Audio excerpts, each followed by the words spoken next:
Shri Patrick, പലരും ഞങ്ങളെ വിളിച്ച് ചോദിക്കുന്നുണ്ട് മത്സ്യം കഴിക്കാമോ.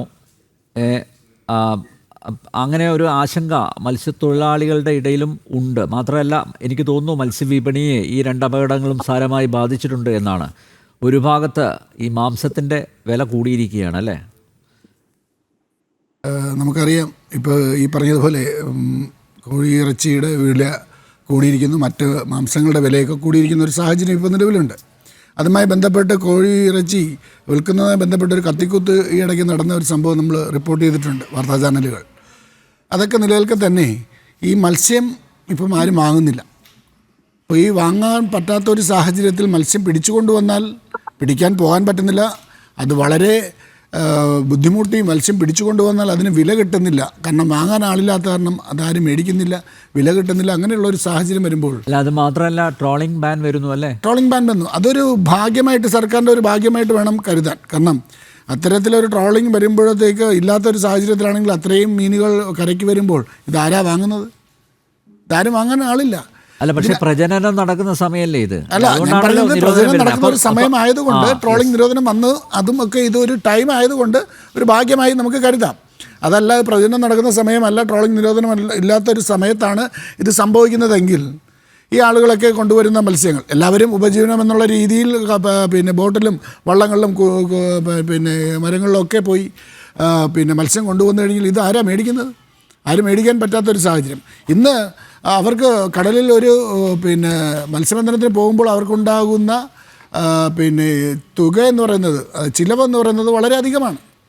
ഇന്നലകളിലേക്കാളും വളരെ വില കൂടുതലാണ്. മണ്ണെണ്ണയുടെ ലഭ്യത കുറവ്, അല്ലെങ്കിൽ അതിന് പിന്നെ വില കൂടിയ ഒരു സാഹചര്യം, അതുമായി ബന്ധപ്പെട്ട് കൂടുതൽ സഞ്ചരിക്കേണ്ടതായിട്ട് വരുന്നു. അപ്പോൾ അങ്ങനെയുള്ള ഒരു സാഹചര്യത്തിൽ നിലനിൽക്കുന്ന സമയത്താണ് ഇങ്ങനെ ഒരു സംഭവം കൂടി വരുമ്പോൾ അവർക്ക് മീനുകൾ മേടിക്കാൻ ആരും തയ്യാറാകുന്നില്ല. അപ്പോൾ ഇതിനകത്തിപ്പം നമുക്കറിയാം, ഈ ആലപ്പുഴയിൽ നിന്നും നമുക്ക് അപകടത്തിലുണ്ടായ കപ്പലിൽ നിന്ന് ഒരുപാട് പ്ലാസ്റ്റിക് മാലിന്യങ്ങളൊക്കെ അതിനകത്ത് വന്നിട്ടുണ്ട്. പ്ലാസ്റ്റിക് ഈ സാധനങ്ങളൊക്കെ മത്സ്യം കഴിക്കുകയോ അല്ലെങ്കിൽ മത്സ്യത്തിൻ്റെ കൂടെ വരികയോ എങ്ങനെയെങ്കിലും അബദ്ധത്തിൽ ഇതൊക്കെ ആരെങ്കിലും കാണുകയും ചെയ്താൽ ഇതൊക്കെ ആരാ മേടിക്കുന്നത്? ആരും മേടിക്കത്തില്ല. ഞാൻ ഈ അതിനകത്ത് പറയുന്ന വേറൊരു കാര്യം കൂടി പറഞ്ഞുതരാം. നമ്മൾ സാധാരണ ഇപ്പോൾ കോർപ്പറേഷന് ഒരു നിയമമുണ്ട്. ആരെങ്കിലും പിന്നെ മാലിന്യം വലിച്ചെറിയുകയോ അതല്ലെങ്കിൽ മറ്റൊരു രീതിയിൽ അവിടെ മാലിന്യം പിന്നെ കുന്നുകൂടുകയും ചെയ്തു കഴിഞ്ഞാൽ അവരെ പിടിക്കുകയും അവർക്കെതിരെ കേസെടുക്കുകയും അവർക്കല്ലെങ്കിൽ ഒരു എന്താ പറയുന്നത് പെറ്റി അടപ്പിക്കാനായിട്ടുള്ള കാര്യങ്ങളൊക്കെ ചെയ്യുന്നുണ്ട്.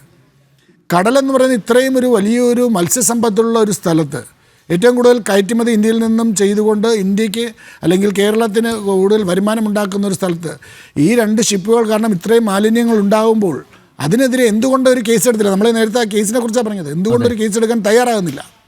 ഇനി അദാനിയുടെ മറ്റ് തുറമുഖങ്ങളിൽ കൂടുതലായിട്ട് കണ്ടെയ്നർ ഷിപ്പുകൾ ഉള്ള ആളായതുകൊണ്ടാണോ അവരുമായി ഒരു രമ്യതയിൽ പോകാൻ സർക്കാർ തയ്യാറാകുന്നത്? അത്തരത്തിലുള്ളൊരു സമീപനം ചെയ്യുന്നത് ശരിയല്ല. പിന്നെ ഇവരല്ലല്ലോ ചെയ്യുന്നത്, ഇൻഷുറൻസ് തുകയിൽ നിന്നുമാണ് ഇതൊക്കെ മാലിന്യം ഉണ്ടാകുമ്പോൾ അവർക്ക് കൊടുക്കേണ്ട നഷ്ടപരിഹാരവും മറ്റു കാര്യങ്ങളൊക്കെ ഇതിനകത്താണ് വരേണ്ടത്. എന്തുകൊണ്ട് ആ ഇൻഷുറൻസ് തുകയെ അതും കൂടി കണക്കൂട്ടിക്കൊണ്ട് പാവപ്പെട്ടവർക്കുള്ള നഷ്ടപരിഹാരം കൊടുത്തുകൂടാ? ഇനി കടൽ മലിനപ്പെട്ട് കഴിഞ്ഞാൽ ആ കടൽ ഉപജീവന മാർഗമായി എടുക്കുന്നവർക്ക് വേണ്ട നഷ്ടപരിഹാരം നൽകണമെന്നുള്ള നിയമം ഇതിനുണ്ട് എന്നാണ് ഞാൻ മനസ്സിലാക്കുന്നത്. അത് പ്രഭാകരൻ സാറിന് കൃത്യമായിട്ട് മനസ്സിലാകും, സാറിന് അറിയാൻ പറ്റും. അപ്പോൾ അതിനകത്ത് മലിനമാകുമ്പോൾ അവരുടെ ദൈനംദിന ജീവിതത്തിന് ഇതാകുന്ന, അവരുടെ തൊഴിൽ നഷ്ടപ്പെടുന്ന, തൊഴിലിനെ ബാധിക്കുന്ന കാര്യങ്ങളുണ്ടെങ്കിൽ അവർക്ക് നഷ്ടപരിഹാരം നൽകണം. ആ നഷ്ടപരിഹാരം നൽകാനായി കമ്പനിയെയാണ് ഉപയോഗപ്പെടുത്തേണ്ടത്, സർക്കാരല്ല തരേണ്ടത്.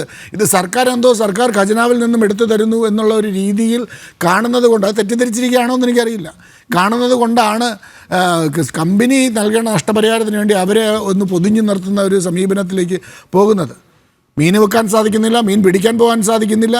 അപ്പോൾ അത്തരത്തിൽ തീരദേശം മൊത്തത്തിൽ ഒരു വല്ലാത്തൊരു അവസ്ഥയിൽ നിൽക്കുകയാണ്. പട്ടിണിയുടെ, അല്ലെങ്കിൽ അവർ ഒന്നുമില്ല. സ്കൂളുകൾ തുറക്കുന്ന സമയമാണ്, കോളേജുകൾ തുറക്കുന്ന സമയമാണ്.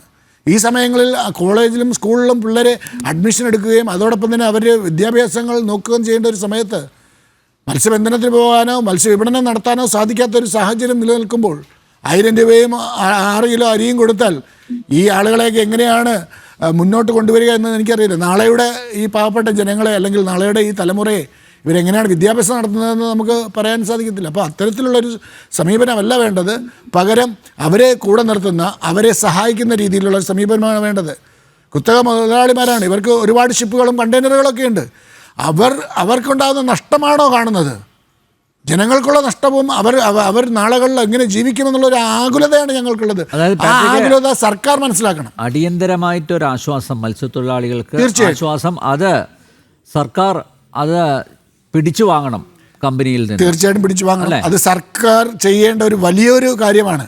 കമ്പനിക്ക് അങ്ങനെ ഒരു ലോസ് ഉണ്ടായിട്ടുണ്ടെങ്കിൽ, അല്ലെങ്കിൽ കമ്പനിക്ക് അങ്ങനെ ഒരു ബുദ്ധിമുട്ടുണ്ടായിട്ടുണ്ടെങ്കിൽ അവർക്കിതൊന്നും നഷ്ടമൊന്നുമല്ല. ഞാൻ മനസ്സിലാക്കുന്നത് കഴിഞ്ഞ കപ്പൽ ആലപ്പുഴയിൽ പിന്നെ അപകടത്തിലുണ്ടായ കപ്പലിന് 1000 കോടി രൂപയുടെ നഷ്ടമെന്നാണ് പറയുന്നത്. അവർ 1000 കോടി രൂപയുടെ നഷ്ടമാണ് ഇവർ വെളിയിൽ പറയുന്നതെങ്കിൽ അവർ ഇൻഷുറൻസിന് പറയുന്നത് എന്തായിരിക്കും നമുക്കറിയില്ല. അതിനോടൊപ്പം 1000 കോടി നഷ്ടത്തിൽ ഈ മത്സ്യത്തൊഴിലാളികൾക്ക് ഉണ്ടാകുന്ന നഷ്ടങ്ങൾ കൂടി ഉൾപ്പെടുത്തിയിട്ടുണ്ടോ എന്ന് അവർ പറയണം. ഇനി സർക്കാർ ഇതിനകത്ത് എന്തൊക്കെ കേസെടുത്തു, ഏത് നിലവാരത്തിലാണ് കേസെടുത്തത്, ഏതൊക്കെ രീതിയിലാണ് ഇൻഷുറൻസ് തുക പിടിക്കാൻ പോകുന്നത് എന്നതിനെക്കുറിച്ചൊക്കെ സർക്കാർ പറയണ്ടേ. കപ്പലിനെക്കുറിച്ചോ കപ്പൽ മുതലാളിമാരെക്കുറിച്ചോ മാത്രമല്ല സംസാരിക്കേണ്ടത്, പകരം തീരദേശവാസികളെക്കുറിച്ച് സംസാരിക്കണം. അവരുടെ ജീവിതം എങ്ങനെ മുന്നോട്ട് കൊണ്ടുപോകുന്നു എന്നതിനെക്കുറിച്ച് സംസാരിക്കണം. അവരെ എങ്ങനെ താങ്ങി നിർത്തുന്നു എന്നാണ് സർക്കാർ അവരുടെ ജീവനും സ്വത്തിനും എപ്പോഴും സംരക്ഷണം നൽകുന്നു. അവർ ഏത് രീതിയിലാണ് സംരക്ഷണം നൽകുന്നത് എന്ന് സർക്കാർ പറയേണ്ട, ആ ഒരു നിലപാട് പറയേണ്ട ഒരു സമയം കൂടിയാണ്. തീർച്ചയായും.